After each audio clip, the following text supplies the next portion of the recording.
Good morning, everybody. Welcome to Pulaski County Fiscal Court. As is customary, we like to open up our court meetings with the Pledge of Allegiance. Today, we've got a special guest from the Kentucky Transportation Cabinet, Mr. Greg Thomas. I've asked him if he'd be kind enough to open us up. If y'all please stand.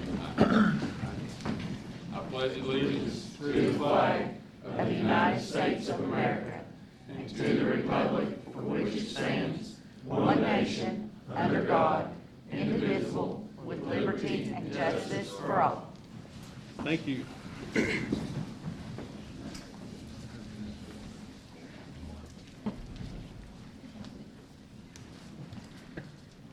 I'll go ahead and call this meeting to order. First item on the agenda will be our approval of the minutes from our previous meeting. You all received a copy of those minutes. Would you have any suggestions, changes, or motion to accept them? Motion. Second. We have a motion and a second. Any further discussion? All in favor? Aye. Any opposed? Motion carries. We have no old business on the agenda. We do have a couple items of new business. First thing I would like to do, we have a special hero in our county, and if I'm not mistaken, he's the only one that's received the Medal of Honor here in the county. I could be wrong on that, but we've got a display down in the courthouse. But they're having a ceremony at the American Legion, I guess we're saying that right, down on Enterprise Drive. And I'd like to honor this gentleman with our, from the court. And I would like to name that portion of Enterprise Drive from 914 up to Mall Road in honor of Sergeant Brent Woods, and sort of what we did on the other side of Enterprise with Joed Lockard Way. I'd like to make this Sergeant Brent Woods Boulevard. And that we've got a resolution. Do I need to read that in its entirety, or? I would. Okay, it says, whereas Sergeant Brent Woods was born a slave in Pulaski County, and whereas Sergeant Brent Woods joined the U.S. Army in 1873 at the age of 23, he and other black soldiers defended the United States as members of two segregated units in the 9th Cavalry, nicknamed by the Native Americans as Buffalo Soldiers. And whereas Sergeant Woods earned the highest American military medal, the Medal of Honor, during a battle with Chief Nana of the Apache tribe in Gavilan Canyon, New Mexico. And whereas Sergeant Brent Woods is the only soldier buried in the Mill Springs National Cemetery with the Medal of Honor, be it resolved that Enterprise Drive beginning at Kentucky Highway 914 and extending north to Mall Road be designated Sergeant Brent Woods Boulevard. So if it would please the court, I would entertain a motion to accept this. Second. Motion and second. Any further discussion? All in favor? Aye. Any opposed? That motion carries. Thank you very much.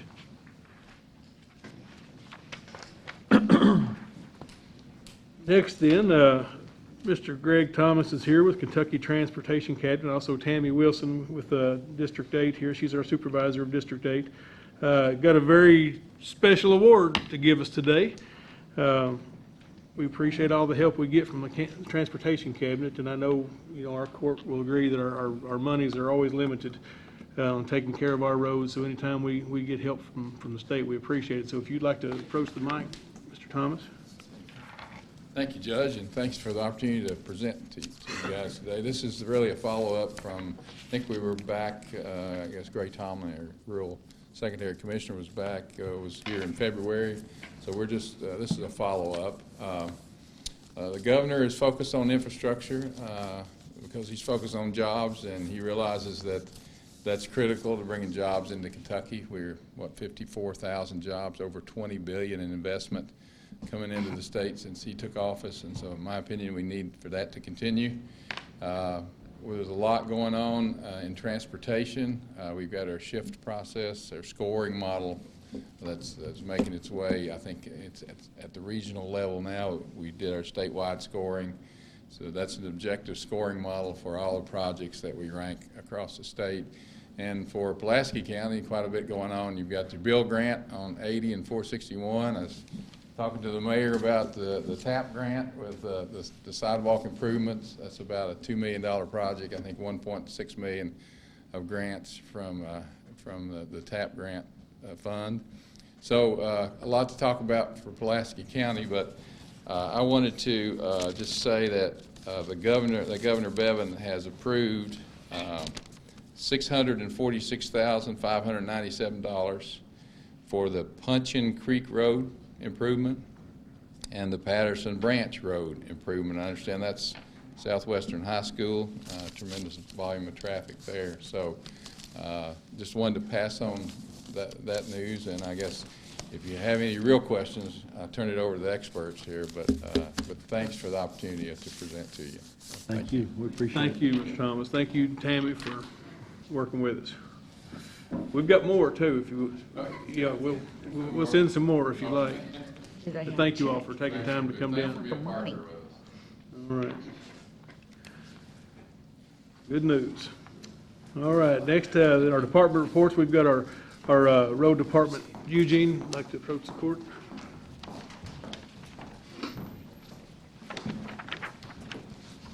All I've got today is a road work request and 3,000 ton of rock for the month of August. We have a motion to accept the road work request. Motion. Second. Motion and a second. Any further discussion? All in favor? Aye. Any opposed? And then we have a motion then to accept 3,000 ton of rock purchase. Second. We have a motion and a second. Any further discussion? All in favor? Aye. Any opposed? Motion carried. All right, while we're here at the road department, Eugene, I've got two recommendations for, of course, we're losing, one of our longtime workers has retired, Andy Mercer, and we're two positions short we need to fill. And I want to recommend, we hire, Hayden Reynolds and Devin Jasper to the road department. We need to do them separate, or can we do those together? They would be skilled labor. You can do them together. Motion. Motion, do we have a second? Second. Further discussion? All in favor? Aye. Any opposed? Thank you, Motion sir. carries. Thank you, Eugene. I've got Hayden Reynolds. What was the other name? Devin Jasper, and I believe Hayden Reynolds, I understand, needs to give a 2-week notice, so. So to start, Devin, I think, has passed to his. start as soon as possible, 2 weeks from today. 2 weeks from today. Okay. Devin has already passed his pre-employment drug screen, so he's ready to go, but Hayden needs to pass that and also give a 2 weeks notice, so. 2 weeks from today. Both of them. Both of them.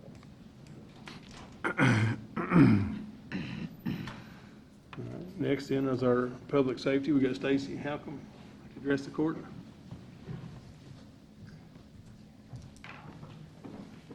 Morning, Judge. Morning. We've got a couple of things. We've been short a mechanic at the training center for a few months now.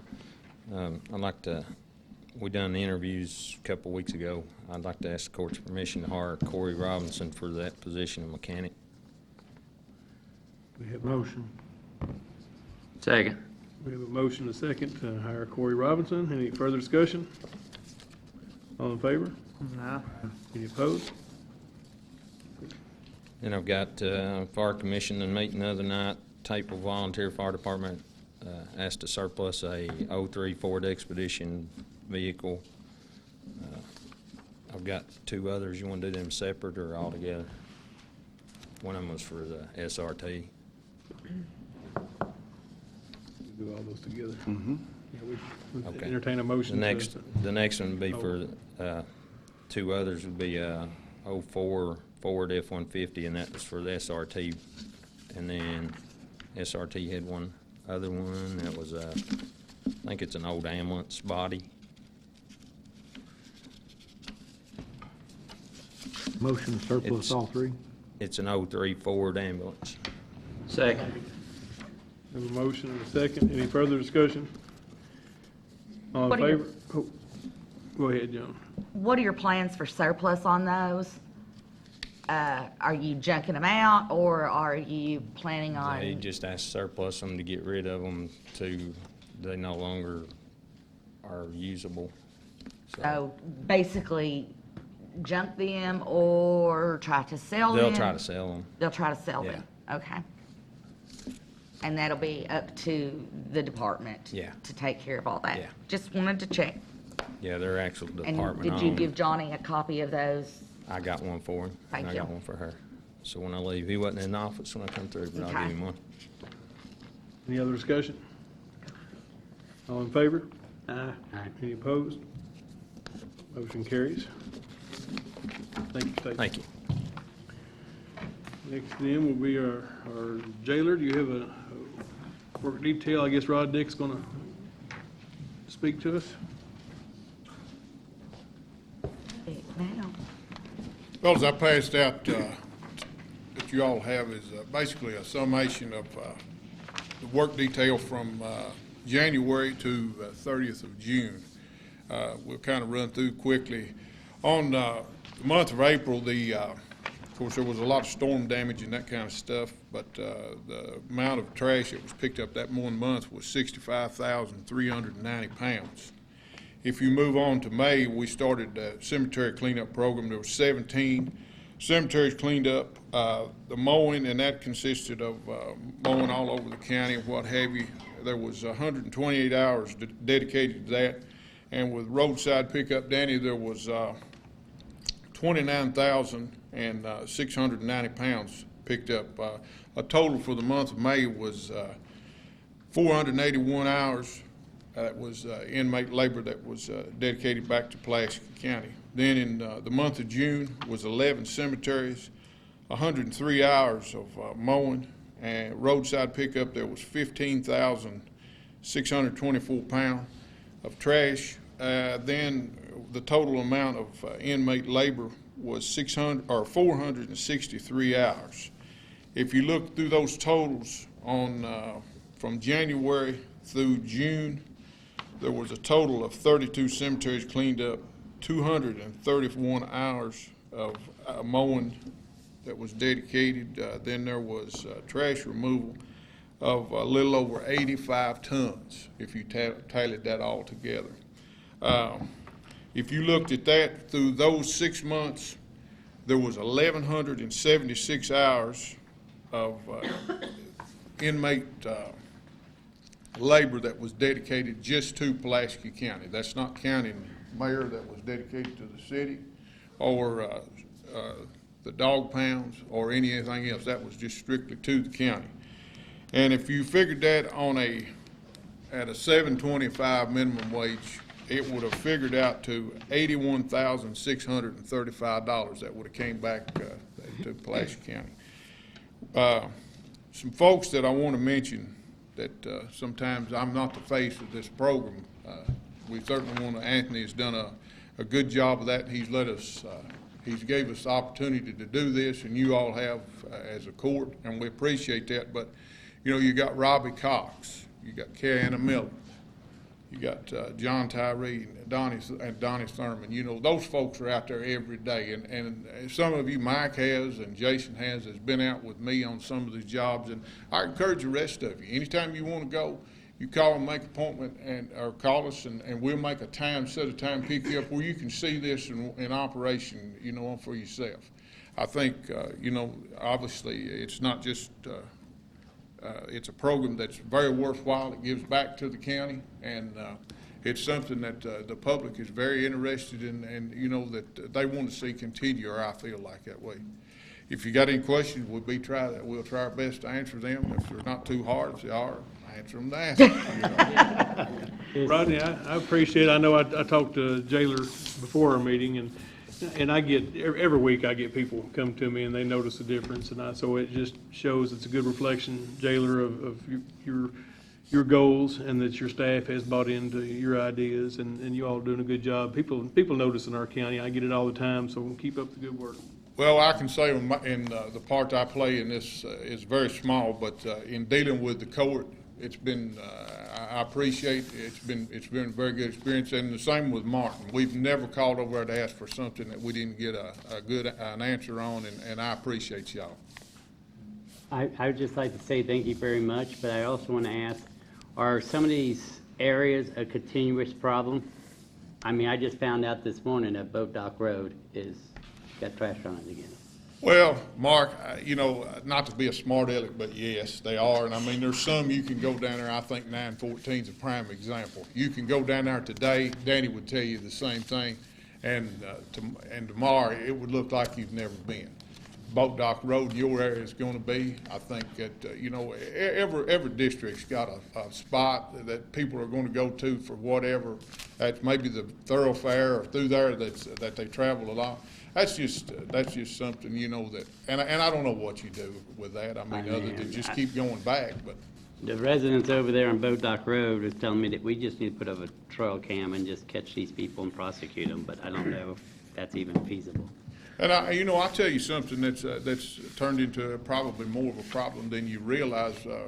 We were, and I'm not picking on you, Mark, don't say That's that. fine. Don't think that, but in your district Everybody the else other day, we cleaned up a cemetery down there. Found 8 needles down there. I was told there was one you found over 100 needles in. Not me, but Yeah. I do know with that one that there was, because we And picked I them turned up. that in to the constable, and he's gonna keep an eye out on it, But and stuff like that, so. One of the things that I wish the residents would understand is they don't make a perfect garbage truck. When they pick up those cans at the residence, whether it be recycled or truck that contains that trash in a perfect enclosed vehicle. So 914, when they're headed toward Waste Connections, stuff does happen, and Boat Dock Road, it's just so fortunate that it's right across from Waste Connection, and wind does travel and move the trash around.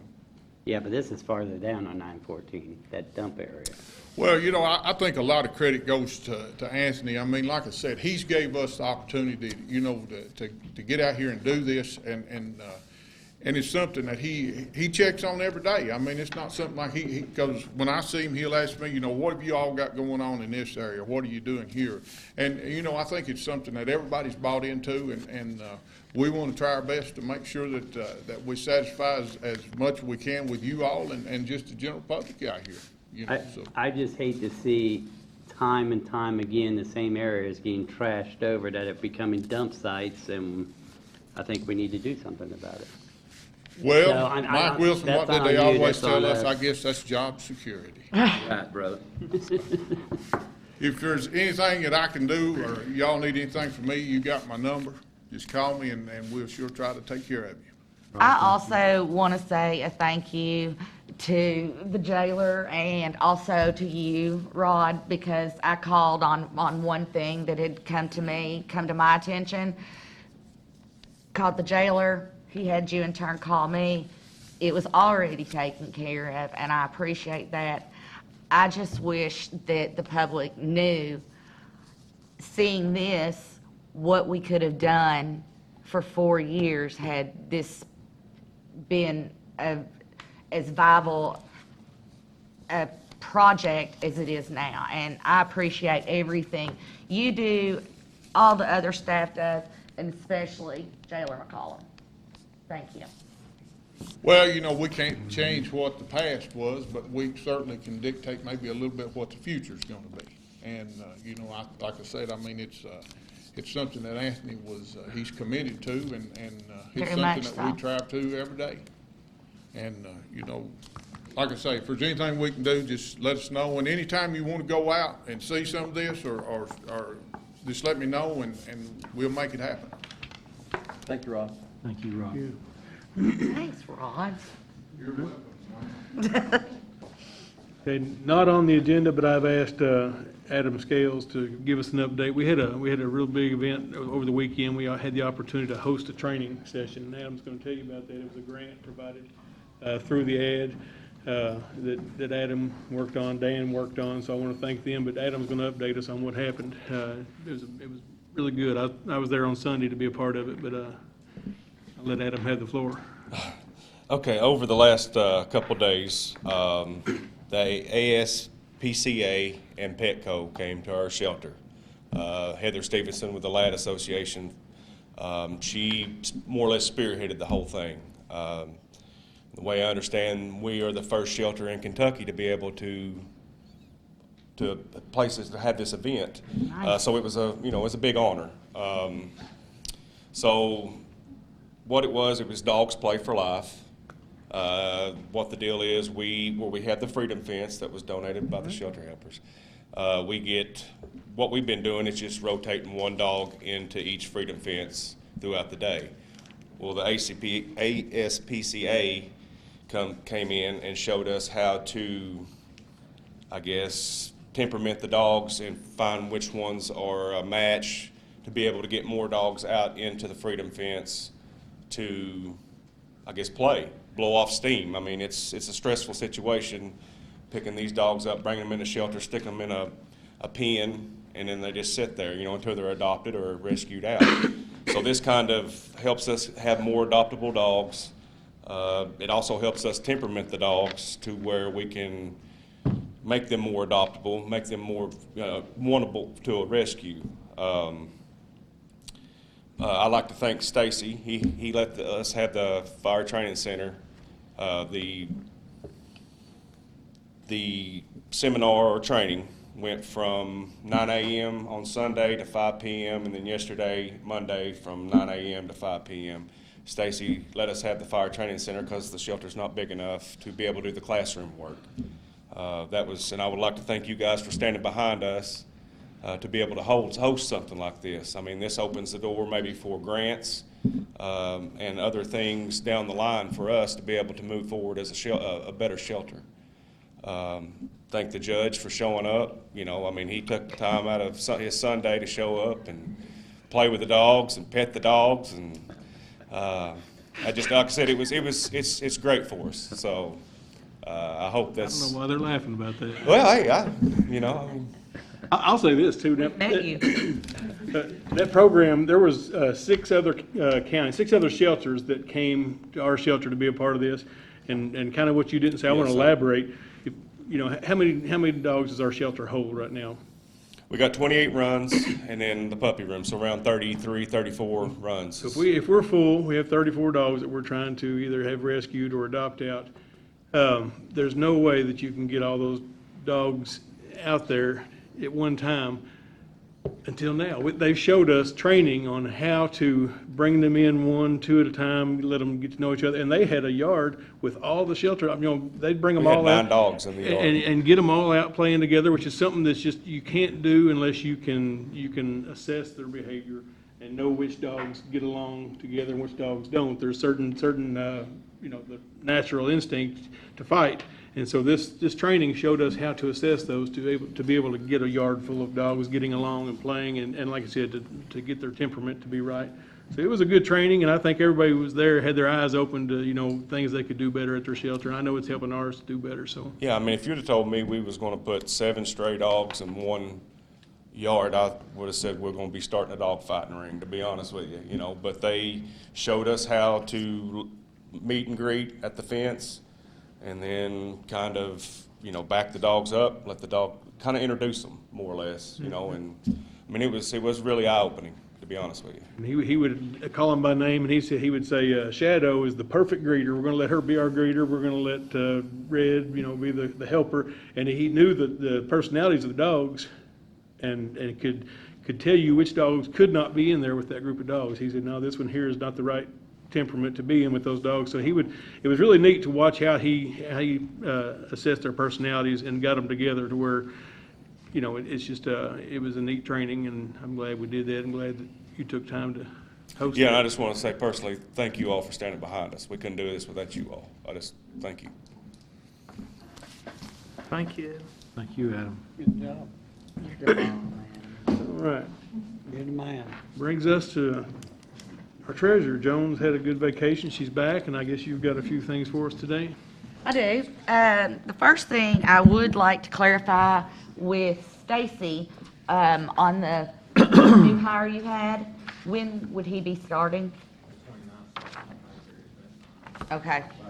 Just wanted to check that, if you'll add that, Alicia, just so we have that in the minutes. The first item I would have would be the bill list. So I've got a copy of the bill list. Do you have any questions, or we entertain a motion to accept it?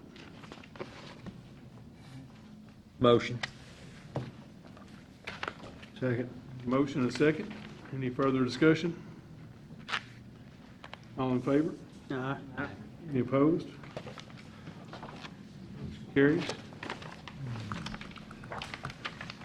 And the second item I would have would be, excuse me, fund transfers. Motion. Second. We have a motion and a second. Any further discussion? All in favor? Any opposed? Motion carries. I do believe that might be all I have at this time. Thank you. All right, welcome home. Next, I didn't get to bring my baby, so, you know. next will be our citizens' comments. We've got a couple here. Did Roger make it in? Oh, he's not here yet. Okay, well, I want to invite, we've got James, Lori Mayfield, like to speak to the court. Good morning. Good morning. I'm Lori Mayfield. I'm your only part-time dispatcher, certified. And we're here just to request to review the pay scale for that. I am certified. I save the county quite a bit of money picking up shifts when people call in or they're on vacation, which is mostly through the summer. It's my understanding that my part-time status limits me to 1,500 hours a year. So if the pay was increased, the amount you would save, I mean, is still significant. I mean, even in my 1,500 hours a year, at $14 an hour, you save $21,000. No, you save $16,000 versus what you would pay a regular full-time person overtime for those same hours. That's the only other way to fill those shifts. And unfortunately, those are seats that have to be sat in. You can't just not be there, you know. So their full-time pay with overtime is reaching up like $25 an hour for their overtime pay. I like the part-time status because I can pick up day shifts and night shifts, just whatever the need is. I enjoy the work. I think it's a great center.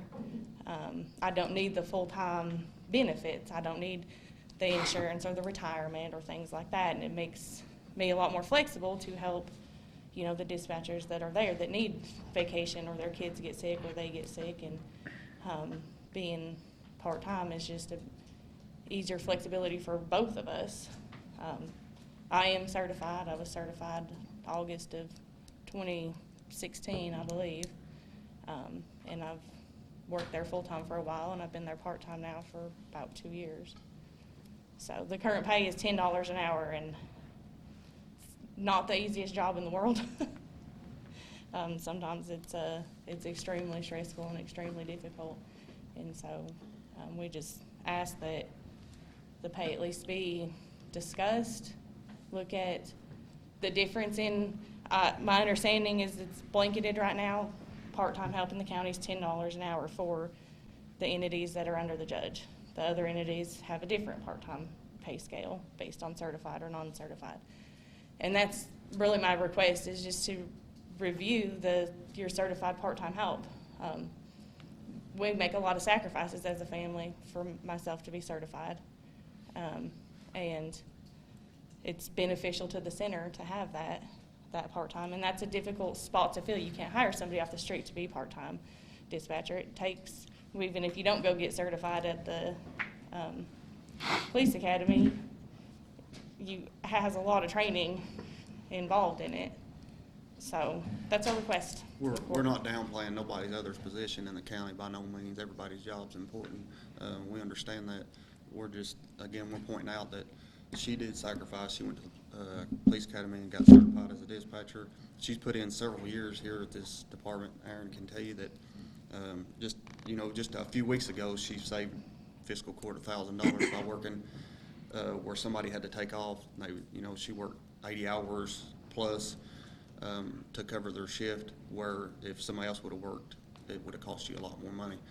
So we're not asking for her full-time payback. We're just asking to kind of meet us in the middle. at least pay her what she's worth, and it's the right thing. I have a question now. You were full-time, chose to go part-time. Was that because of the flexibility of your schedule? Is that why you wanted to do that? You didn't want the same shift, 40 hours a week? No, the reason I backed down to part-time is some things changed in our family dynamic. I was on night shift. I prefer night shift. I started under the assumption that I would be on night shift for most of the career. And that is my preference. It works better for us. But at the time I went part-time, some pretty dramatic things changed in our family dynamic. And then that led into his career with the Somerset Police Department, which furthers my better desire to be part-time because of the flexibility. We have, small kids at home, and it's difficult when both parents work a night shift. And his schedule changes every 4 months. I'm not against full-time there.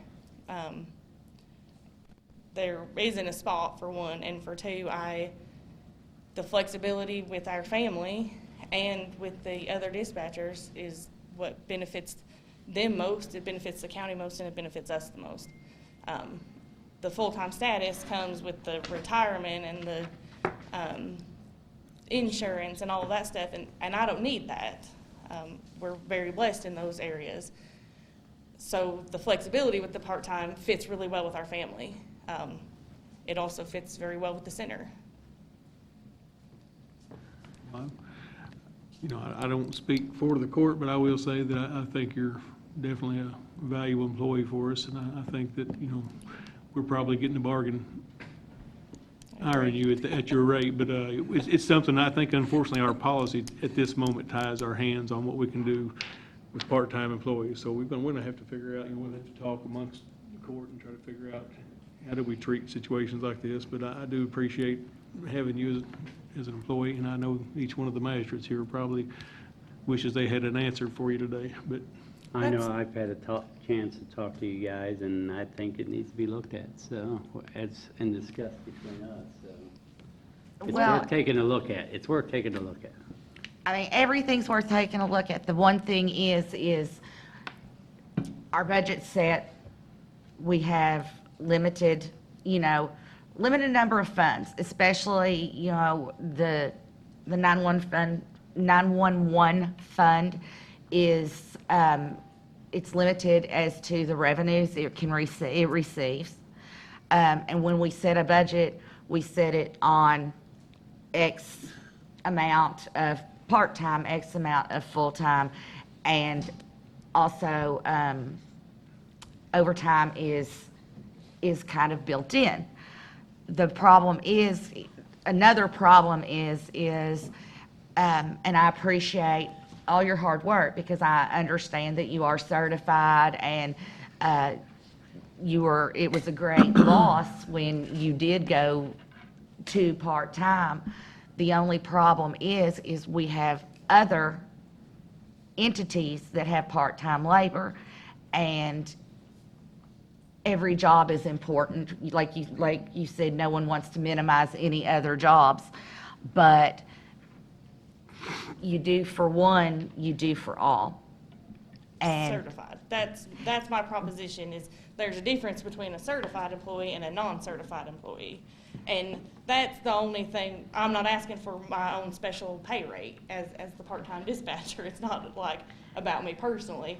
I knew the pay rate when I went to part-time, and the financial loss was not our concern, and we're blessed in that. Our concern is that I do feel like a certified employee should have a different pay scale than a non-certified employee. And I think there's other entities that are like that. They may not be under the same blanket as County 911, purview. and I Correct. understand that. And I did never expect to have an answer today, but I do feel like it is worth taking a look at and considering, because the money that even if your budget's set, you're gonna save, you're gonna have a lot less money in overtime pay regardless, if that, which I know I'm limited to 1,500 hours a year. correct. But I feel like, when we discussed that, whether it was gonna be seasonal or part-time, I feel like that's what benefits the center most, because the winter months, you're not gonna lose as many people because they're not taking vacation. Correct, yes. So those few months there, there's not gonna be as high a need at the center as there is during the summer. So, you know, that was kind of one decision why we went that way too. It's not all just about me and my family and how much money we need. I mean, I care about that center very much. And I know what it's like to not know that I can't call in sick because we don't have enough people there. So if I'm sick, guess what? I'm going to work anyways. It's nice for them to know that they can do that. But just And- at 1,500 hours a year, that's a significant dollar amount that you save paying her whatever versus paying a full-time employee. That's a huge number.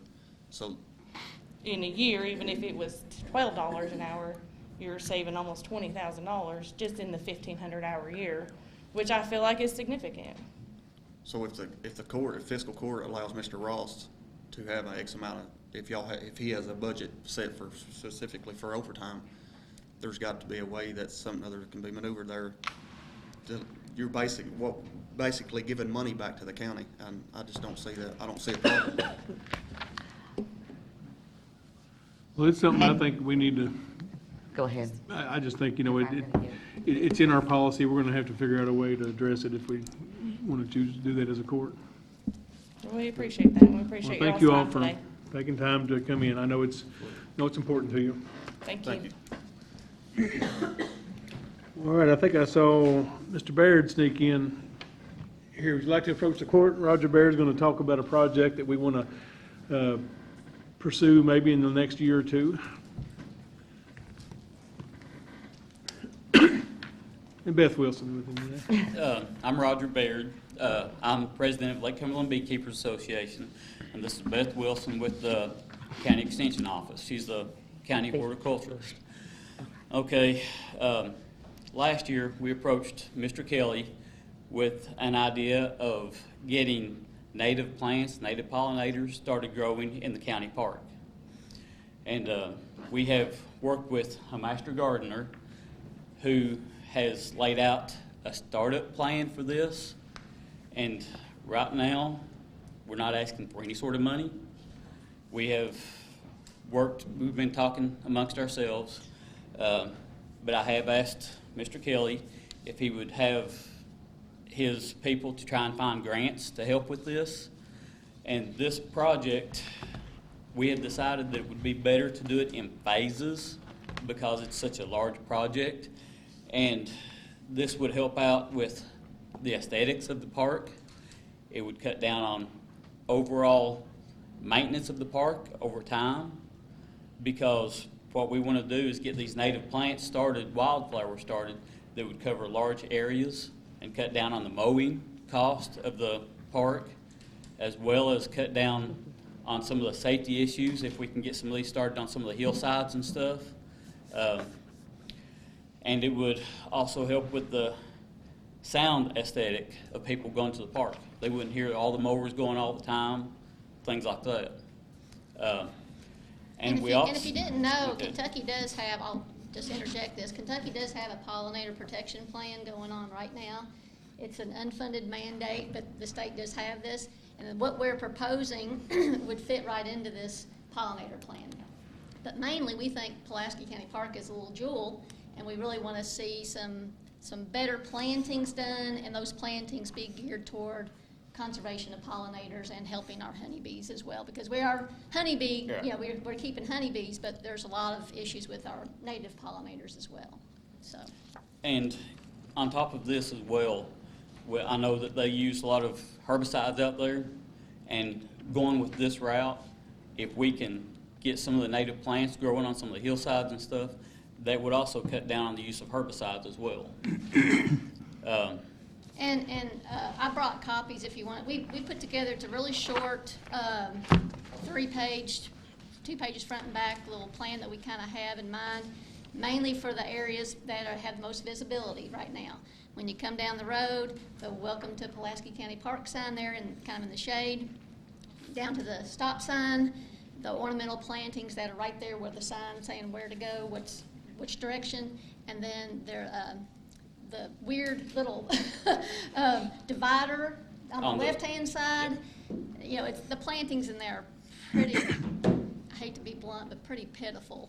And if we could just help that look a little better, help our pollinators, that's our goal. So that's what's kind of outlined in this plan. I'll be happy to leave some up here if you want to take one on your way out, just so you know what we're kind of proposing.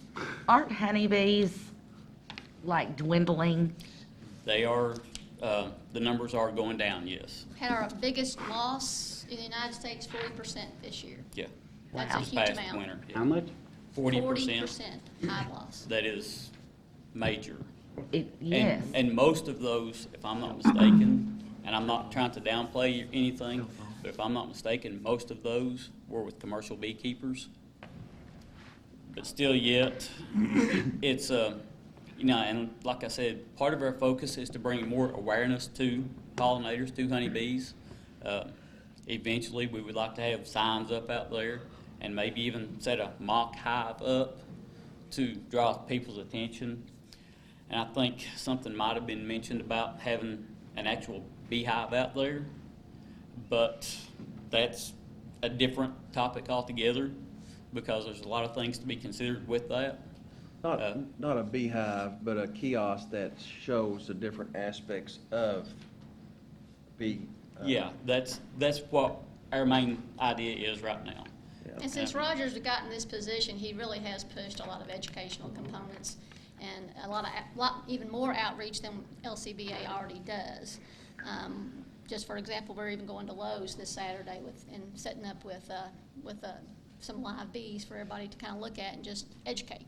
So Roger's kind of into Are that. these a danger? From the get-go, he's talked about getting something out in the public, and I think this would be a good way to do it. Kind of our master gardeners as well. We have those volunteers. We can mobilize volunteers, whether it be the detention center, county groups, things like that. So, Can I ask something?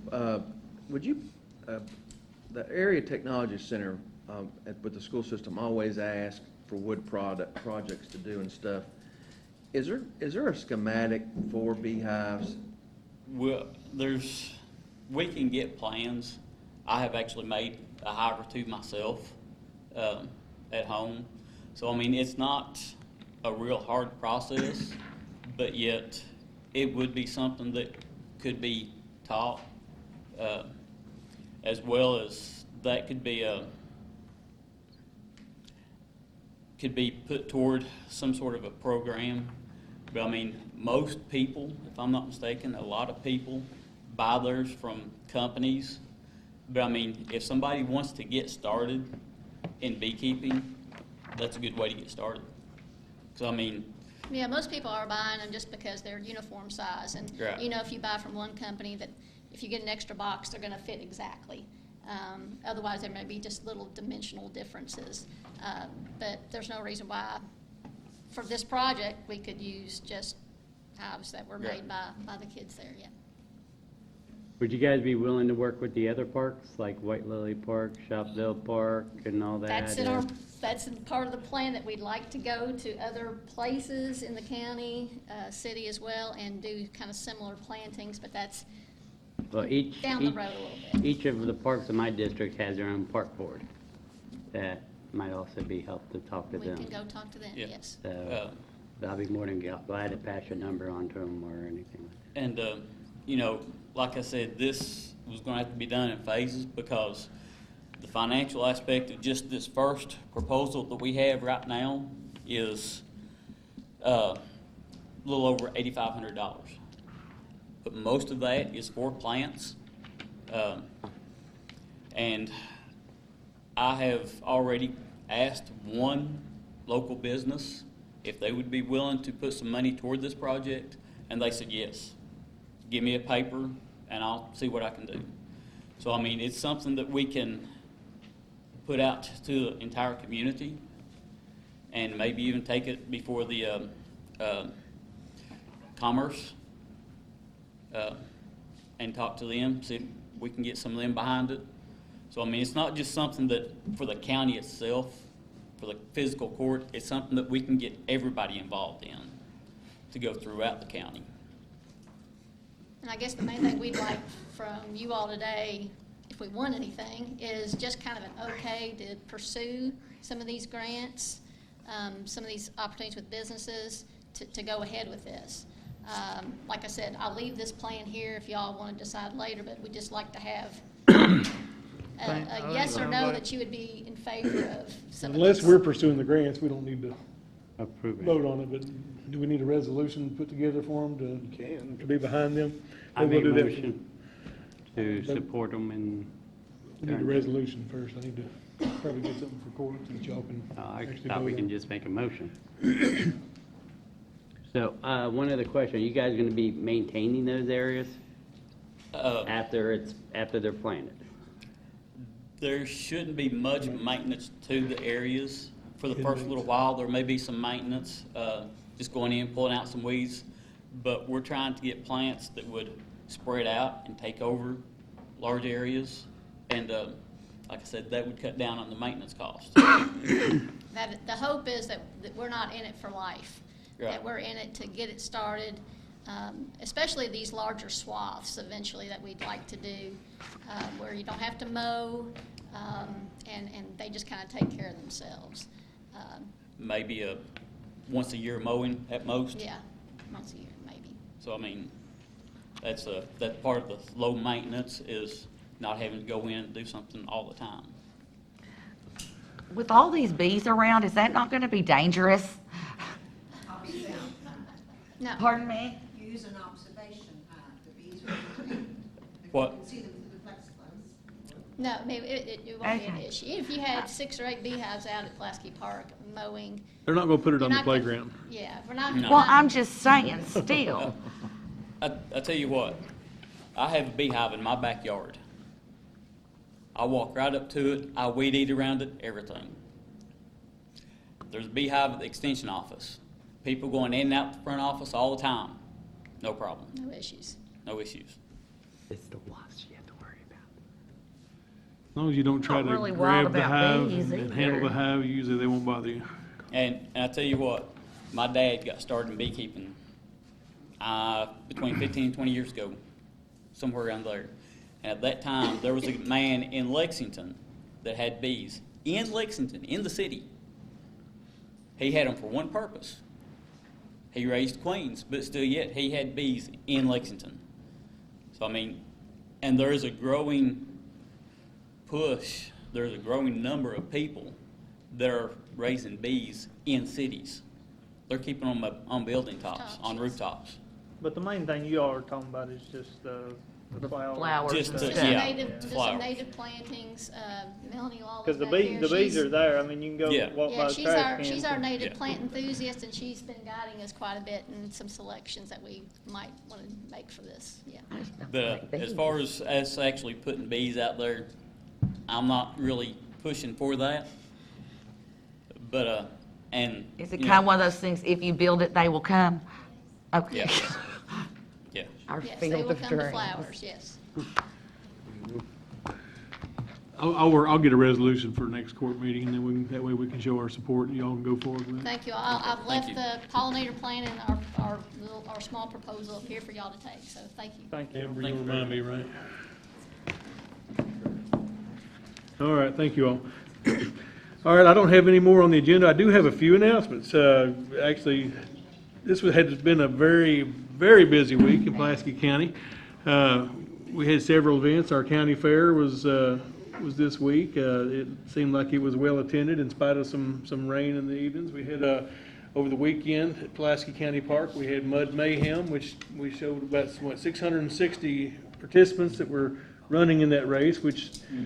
Can I talk about that for a second? Yes, please talk about that. Yeah, there was 668 registered participants from 53 Kentucky cities, 31 Kentucky counties, and 6 states: Florida, Kentucky, Indiana, Ohio, Alabama, and Tennessee. So far this year, that's the largest event, largest running event in Pulaski County this year. And I want to personally thank Fiscal Court, and I know the rest of the organizers, they want me to do this too. Thank you guys for making the park available and your in-kind labor. And I know a lot of you were out there. Mayor Keck, thank you for coming. and your tourism board donated money to this, as did the Pulaski County Tourism. Ross, thanks for the photos you took. Those can all be found on Facebook. He took a lot of amazing photos that, if you haven't seen what it's all about, go on the Mud Mayhem and Fun Facebook page and look at all the photos that Ross and other people took, and you'll see why this thing just keeps growing. People have so much fun with it. We had 100 plus volunteers. And I know I'll leave somebody out, but EMS, SRT comes every year. They volunteer, and if you've not seen SRT pull into the park and get all set up about 7 a.m. in the morning, it's a pretty impressive sight. Fire departments haul Yeah, all the fire water. departments, they haul the water to fill up all the water features that were out on dry land. Constables worked traffic control. We have, among the volunteers, we have physicians on site. Drs. Weigel and Kennedy are there practically every year. Prairie Farms donates, I think this year they donated 30, I don't know what you call them, cases, cartons of chocolate milk, which runners drink for recovery drinks after they finish the course. We had an anonymous donor this year that donated all the food for the post-race meal to feed volunteers and participants who wanted to pay $5, and then that money will go toward to the Alzheimer's Center. So we had a donor that donated hamburgers, hot dogs, everything. All we had to do is cook them and serve them. And then as it worked out, the event that was at the animal shelter the next day, we had enough food left over to feed everybody out there on Sunday at least. Adam, I don't know about Monday, but so they took all the food that was left over that wasn't consumed at the park and fed everybody at the event at the animal shelter, or at the fire training center the next day, so. And let me insert something too here. What was pretty neat about it, we were worried about the heat, not only for the event, but also Christmas in July, and our ice vendor said, hey, whatever you all need for the event, we'll donate it. You know, not because we're looking for favor, it's just a great opportunity to help and all the kids and the families that was there. Yeah. Well, it's like, it takes a lot of people and moving parts to get this thing ready. It's worked on for a long time prior to the actual race day, and there's a lot of fingers and touch it, a lot of hands, and so many people that help. It's like Ronald Reagan said, you can accomplish a lot if you don't care who gets credit. Next year's race, we've already scheduled that. It'll be July 18th of 2020, and I was just looking on Facebook a while ago, and I've lost it now, but there's already been like 120 people say they're going, and 230 people said they're interested, and that's a few days after the race last weekend. So this thing started out with less than 200 people, and so this was the 4th annual one, so next year will be 5th if we're blessed enough to be able to do it. And you can see how it's grown exponentially. And it's such a wonderful event to promote not only our park, but Somerset and Pulaski County and what we have to offer here, and Lake Cumberland, and there's so many people that go out to that park who haven't ever been there or who haven't been there in a long time and remember what it used to be and say, I can't believe what Pulaski Park is like now. So hats off to Judge and the magistrates and Dan and the workers. I mean, just Dan. y'all have turned that into you've uncovered what was already a real jewel there. And so I know the public appreciates that, and those of us who utilize the park for events like this and others appreciate it. Thank you. And Dan mentioned it, but just want to expand a little bit. Christmas in July, that was our 4th Christmas in July as well, and that's a lot of work goes into that for our our staff that puts that on, and it's a big draw for our campers. They love coming that weekend to bring their families because there's a lot of events for the kids. So it all played in together. It was a good weekend at the park. So thank you all. Now, Joan, I know you planned a lot of it, but then No, I would not say I planned any of it. Jessica and No, Amber and I Kim will and- say a lot of it was done by our workers at the Abby. park. Kim and Abby and Lexi and Kaylin.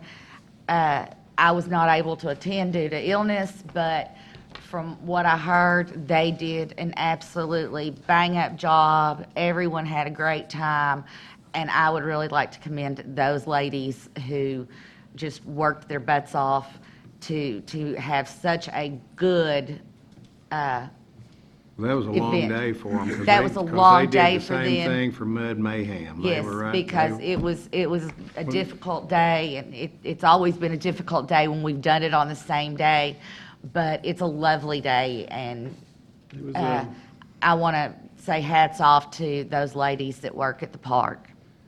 it takes everybody doing a little bit, and also, same time that weekend, we had MMF. And are you starting to that was laugh at me? that was a big crowd at MMF. Unfortunately, weather stopped that at the end, but still, you had so many other entertainers that got to perform. It was a great weekend for MMF. I know we take part in helping them a little bit with that, so that's their 26th year, and it just keeps on rolling. It's a lot of good things.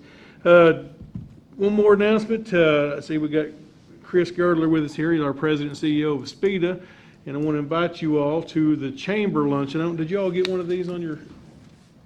If not, I'm going to go ahead and announce it. August the 6th at noon at the Center for Rural Development. SPEDA will be the guest speaker, which, will be Chris. He'll be the guest speaker and be unrolling a lot of interesting things. Do you want to speak a little bit about, just give him a teaser? No? He's going to be giving a lot of things to come with SPEDA, things that we've already done with SPEDA. He's gonna unroll the new logo and the mission, and basically this is our first actual opportunity to present SPEDA to the public here, and I'm excited about it. We're doing neat things on SPEDA, and I think the city and the county and this region is going to be very impacted positively by what's going on with our economic development efforts. So thank you, Chris. We look forward to hearing you on the 6th, if you all can make it to the center. Can I ask something? I don't know. Trouble? Yeah, a couple of comments here. Is there a need for more picnic benches in the park? There's a letter to the editor in the. Did you write that? No.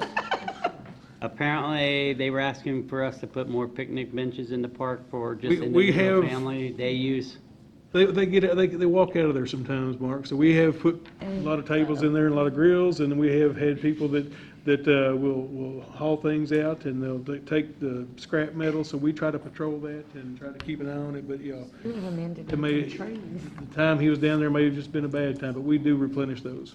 okay, I was just wanting to make We sure had- because, We had, the Area Technology Center probably made 10 or 15 new ones. But like if you're camping, what happens is, if you may need another table, you may get on your golf cart and go find a free picnic table. So some of the places have more than one picnic table. And I was telling them the only way to solve it is to stake the table down so they can't move it. Well, that don't always work as well. Some of them ended up in trees too. didn't yeah, that's they? what I was gonna say. Do we get the ones out of the trees? Well, or- we do. It's just, that's the benefit of a public access use facility. That's the benefit of things move around all the time. Well, I just wanted to make sure that, they were fine with having all the tourists and stuff, but they couldn't find a picnic table for a local resident to have a picnic. So, and they A lot of just, that has to do with the sheer volume of people that are using the park now. yeah, I mean, we got a lot. So. That's a And I want blessing. to encourage people to also to visit the outlining parks like Shopville, White Lily, and all those other parks, because there's a lot of nice things that goes on out there too, that you can enjoy your day out there if you don't want to deal with all that traffic. So, and all the stuff that goes on at Pulaski Park. We have a lot of great parks, and we need to take advantage and grow each of them, so. And the only other thing I had, I just wanted to thank the court, Joan and everything, and the people of Pulaski County for speaking up and letting their views be known with the sanitation issue. And whether they were for it or against it, we you know, everybody got a chance to vote, to voice their opinion in this, and I appreciate that, so. Anything else? Entertain a motion to adjourn? Motion. Motion and second. Any further discussion? All in favor?